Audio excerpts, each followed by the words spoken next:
We're predicting a number of changes in the market for the next 10 years. The first is that the amount of printouts that are actually on contract will dramatically increase, and some forecasters are predicting up to 50% of all pages will be on contracts in the future rather than transactionally printed. The second is to do about working practices, so more and more people will be working on the move or roam working, so they'll either use a physical mobile printing product or they'll be wanting to use cloud-based printing services. The final thing is about being bigger and faster. So we're seeing more pages being printed on larger paper sizes such as A3 and printer technology speeding up significantly, whether that be inkjet or laser.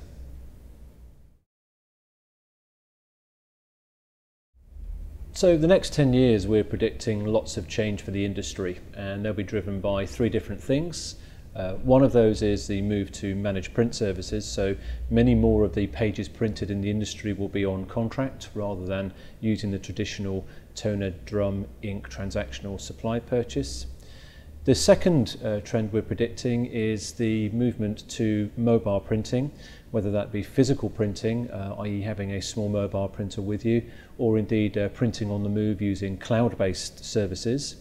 And the final trend we're predicting is around bigger and faster.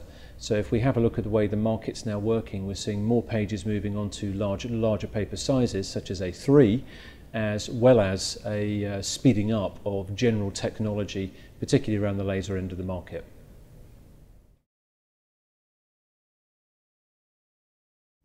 So what advice can Brother give to a reseller who's really keen to make the transition to 2020?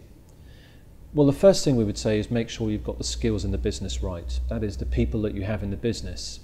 A good example might be managed print takes quite a lot of selling, and it takes a different type of salesperson to go in, to uncover a need, to go away, create a financial proposal, and then go back and sell that to somebody senior like a financial director. It's a much longer sales cycle than traditional transactional selling of taking an order for a toner over a telephone. The second thing would be to really keep an eye on your operational costs. We call these OPEX, and make sure they're as flexible as they possibly can be. It's no surprise that large businesses like Brother either outsource or use shared services for many of the elements of their business which they consider to be non-core, perhaps like finance or credit control or HR or IT or logistics. So we prioritise those things where we spend our time and what matters most to us, which is providing products, creating marketplaces, servicing our channel, and making sure that the customers are well looked after when they use our products. The final tip I would give is to really truly understand what your value is. What is your proposition to the marketplace? Because if your proposition is 2 pence cheaper than competitor A, then you might find the future might be quite tough. The future is going to be about what skills you have, what value you derive, how you charge for that value, and how that customer perceives that value. So it's really important to understand what your critical capabilities are, but also what the vulnerabilities are of your business and your competitor's business.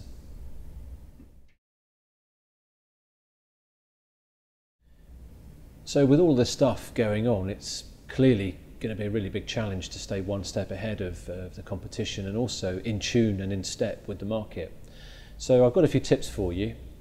First one is spend a bit more time thinking. We are very, very busy doing. There's a lot going on in the world. So you need to spend more of your time creating things rather than reacting to things. And it's the number one tip that I give any leader in a business is to make sure you've got quality time to think. You really, really must understand what your future value proposition must be. What are you? And we heard a fantastic analogy on one of our dealer roundtables where somebody said, well, you know, the future for the office products industry might be tip a building upside down and whatever falls out is what our future might be. We should be able to supply all of it. And I think that was one of the clearest articulations of what the future might be for a vendor in the office products reseller community. You've really, really got to stay close to your customers. And there's a number of ways you can do that. You can use social media to do that, platforms like LinkedIn or platforms like Twitter. It's very important to stay front of mind, in my view, because it's so easy for one of your competitors to creep under the radar, particularly when your customers are very, very busy. The final tip I would give is to actually utilize something that we use at Brother called Customer Velcro, which is how do you connect with your customers across the very many different disciplines that might exist within your business. So for example, is your logistics manager connected to their logistics manager? Is your head of credit connected to their head of credit? Are you taking time out to make sure you check in with their most senior executives? When you do these things, when you take time and time to think, you can really protect your customer relationships for the long term and beyond.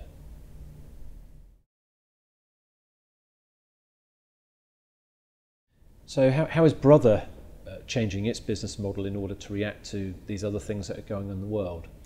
Well, the first thing we're doing is we're raising the issues, and you'll see through our Industry 2020 campaign that in our internal discussions we do feel that there's quite a lot of change ahead, and it's really important as one of the major vendors in the channel that we raise these issues and it gets outed, publicly discussed, and resellers can go away and have their individual private discussions on how that might impact them and their future. We're spending a lot of time looking at our customers, profiling our customers, and making sure that the value proposition that we deliver to those customers is absolutely appropriate for parts of the market that they address. Some people nowadays just want to buy on the web and nothing else, so it's actually about ensuring we've got good web presence with a certain group of resellers. We very much spend a lot of our time looking at locality, so things like geolocation, making sure that we've got local availability of supplies for our printers, and people don't have to travel far from where they may live in order to get the right consumables for their print device from Brother. So we use a lot of data intelligence at Brother, and we're rolling out and using some of that data intelligence with our most loyal resellers in order to optimize our future opportunities. But the main thing is, I think we're just staying close, we're listening, we're understanding, and what we're trying to do is just make sense of everything that's going on. We think we've got a really big role to play in helping to shape and define the future, and we intend to play our full part in that.